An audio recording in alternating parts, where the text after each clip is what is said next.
শুভ দুপুর বন্ধুরা, আশা করি কেমন আছো? আশা করি ভালোই আছো।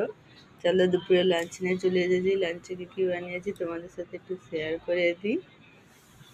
লাঞ্চে হচ্ছে সাদা ভাত, ভাত কম করেই হয়েছে, কারণ পান্তা আছে আলু ভাতে।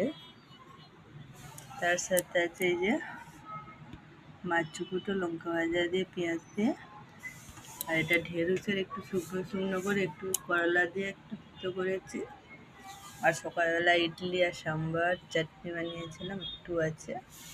আর এই রয়েছে এক গামলি মাছের মাথা দিয়ে, মাছ দিয়ে পেঁপে আলু দিয়ে ঝোল।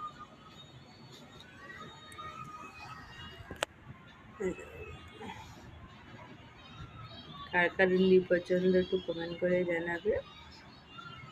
আর পান্তা কে কে খেতে ভালোবাসে একটু